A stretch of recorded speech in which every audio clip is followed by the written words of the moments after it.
Alright, Rear Window. This is the old school Alfred Hitchcock, Jimmy Stewart movie. Ironically, this has been done multiple times. You saw Disturbia. It's a similar premise.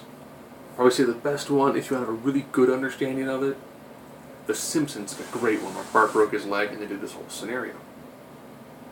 So, Jimmy Stewart, he's got a broken leg. And he really can't leave his apartment because he's pretty much stuck in a wheelchair. So what's he do? He uses a really long camera, he uses binoculars, he uses everything at his disposal to essentially just watch his neighborhood. It has this great voyeuristic feel to it, and they do this fantastic job where you don't see things pretty much beyond what he's seeing.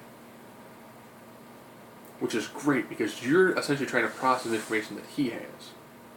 So they do this great job of really sucking you in very quickly and being like, well, the only information you have to go on is essentially a little bit less than what he has to go on. He does believe the person, essentially across the alleyway, murdered his wife. And there's a beautiful amount of jumping back and forth. Did he? Didn't he? Did he notice something entirely out of context? Is he trying to build upon that? Is it the fact that he's lonely, cooped up inside his apartment, that he's kind of almost creating some sort of story to make it seem a lot more exciting?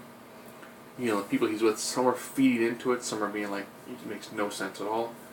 Fantastic movie. And I will say, a unique thing watching some older films is if it says it's an hour and 50 minutes, it's a true hour and 50 minutes. And this has enough twists and turns and, well, what about this? Well, that could also mean this. Well, what about this? But that could really also mean this. So a good enough job of doing the back and forth. Is he actually a murderer? Is he not a murderer? All these things being seen out of context. Depending on whose context you go with.